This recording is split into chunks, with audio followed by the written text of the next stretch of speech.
Hello everybody, 'tis I, the rumpled one. Women are to blame.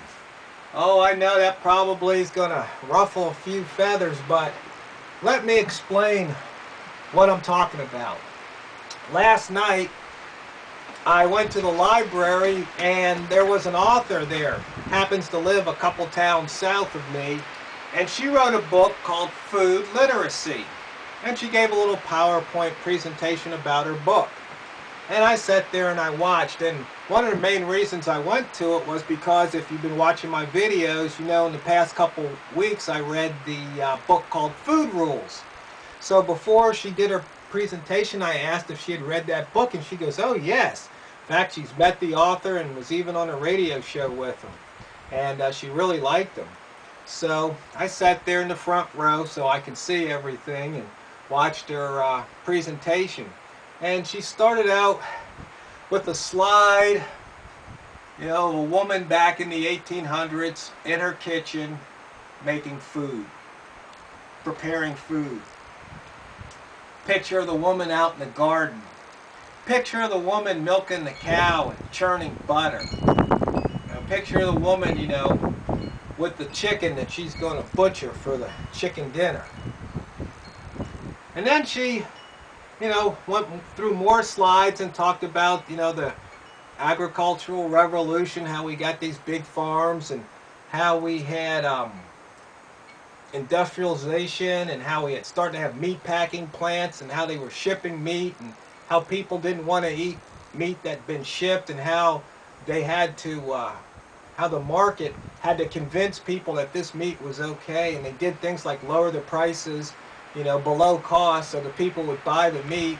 They go, hey, guess what? This meat ain't so bad after all. Then they talked about pesticides and just the whole thing. But after the talk, I, you know, waited my turn to shake her hand again and talk to her. I said, you know, your presentation makes a very convincing argument that women are to blame, because women's roles have now expanded, changed, because back then they even had something called home economics. But nowadays, I don't think they teach home economics.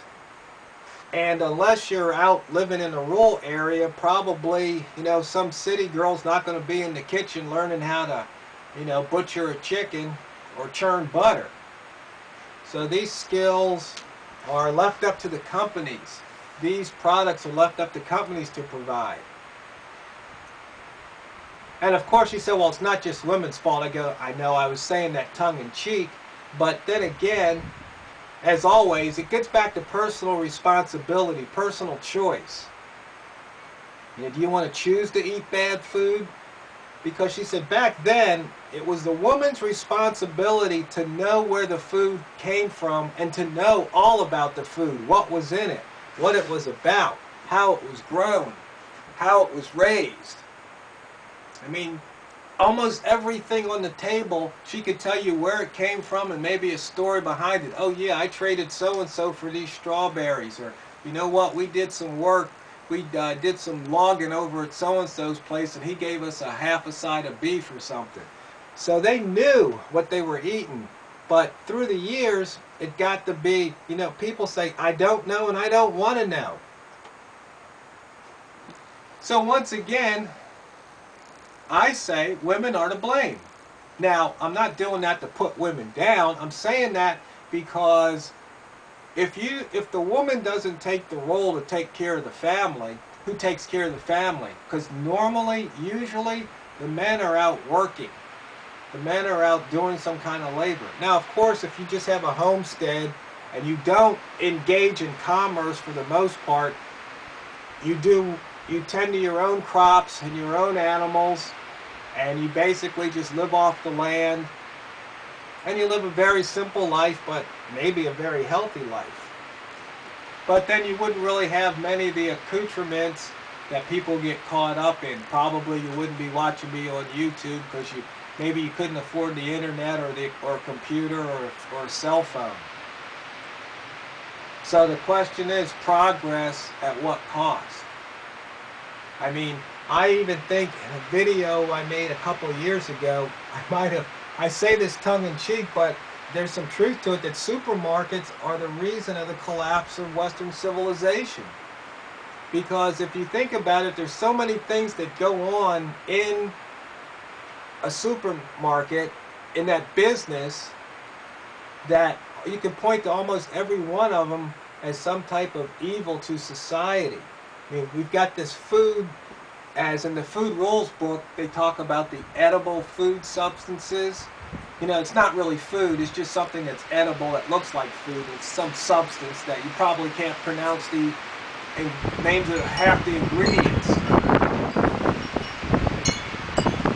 And then also, for example, people go in there with food stamps, which support the big companies, because if people go in, chances are they're buying things like, you know, Pop-Tarts, pizza pockets, Hot Pockets, and all that other stuff that we all know isn't that good for you, but hey, you stick it in the microwave, you nuke it for a minute or two, and you got something to fill your belly, even though it might cause cancer and whatever, which only supports the medical industry. So you see, all this stuff gets tied together, because if we had healthy people, we wouldn't need, you know, Obamacare,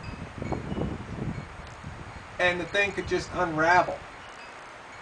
So you see, there's a lot of people that have self-interest and special interest in keeping this whole thing going. And that's why when people do, you know, unheard of things like plant vegetables in their front yard, the city comes in and wants to say that you can't do this because it's bad, it looks horrible. I mean, are you kidding me? Are you kidding me? No, they're not kidding me. They actually want to enforce this. Because, oh my God, what if everybody grew food in their yard? Wouldn't that be horrible? I mean, it's just insanity. Just total insanity. But back to the point. Women are to blame. You see, if a woman decides, you know, she wants to, you know, be in a family, now, of course, with marriage being redefined, which is a whole nother topic, you know, this argument, they could say, well, see, you're just an old, what is it, misogynist, you're an old guy, you're putting women down, you think women are only good for one thing. You see, those are all irrelevant arguments, and they got nothing to do with the main argument. Those are just distractions. You see, if you look at the societies where the man has a role in the family and the woman has a role and the kids have roles, somehow they work. They work. Now, are they perfect? No. What's perfect? We're humans. Nobody's perfect. Nothing's perfect. But you see, they have certain things that work. And we, as a society here in the 21st century, we're dysfunctional. I mean, we've got more problems now than we did 100 years ago, and they're all self-created. Obesity. I mean, that's self-inflicted wound. For the most part, at least 9 times out of 10, if not more, self-inflicted. But you want to blame the food manufacturers? No. Get out there and till some ground and grow your own vegetables and raise your own chickens or something, and you won't be fat. It's that simple. Like I said, some people, genetics, they got dealt, you know, certain cards, and they're going to put on more weight than the next person. That's just the way it works. But, you know, as my friends say, move away from the donuts. We consume way too much sugar. We all know that. Way too many salty snacks. But you see, that's all part of marketing, because they know what to do to get you to buy those things. But my point is that, you know, back in the traditional roles, back in the 1800s, you know, the woman's role was in the home, taking care of the family, preparing the food. You didn't see too many fat people back then, because they were all working hard. They had to sustain life. Am I suggesting that, you know, we scrap everything and live like we did in the 1800s? Not quite, but, you know, why do you think the prepper movement's so big, and the homesteading movement, and the organic movement? Because people are relearning knowledge that our grandmothers and great-grandmothers had.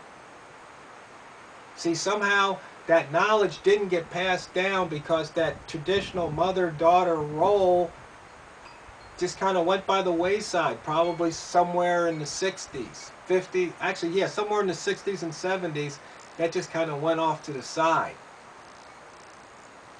I mean, look at the role models for young girls. So, I mean, it's just one of those things where it's up to the individual. I'm not saying there's a right way or a wrong way. I'm just saying that, you know, if you choose to go down the road that you're going down, then things are going to keep being the same. It's that simple. And so you just have to take a look. You have to take a personal look. I can't tell you how to live. I'm not even going to try to. And just say, is this working? Am I doing the best I can? Or can I adopt some of these things and, you know, put things back on the right track for my family? Can't really worry about everybody else. That never works because, you know, really, once a mind is made up, it's made up. Ain't going to be changed. People don't like to be told they're wrong. It's just that simple. People do not like to be told that they are wrong. And they will resist you with all their might. The logic and reason doesn't matter. That's just the way people are. It's that simple. So, once again, I think women are to blame. That's not a put down. I just call it the way I see it. And I'm sure I'm going to get a lot of comments, but hey, you know what? If you ever want to start a controversy, it's a simple two-step process. You post your opinion on the internet and then wait. And then you'll see there's a controversy. So anyway, hey, I'd like to hear some replies. I'd love to hear people refute my argument, punch holes in it if you can, and let's have a nice open debate. You know, let's not put each other down. You know, everybody, you know, First Amendment. Let's be civilized. And I thank you for watching and listening. And I think this could be interesting. This could probably continue for a while.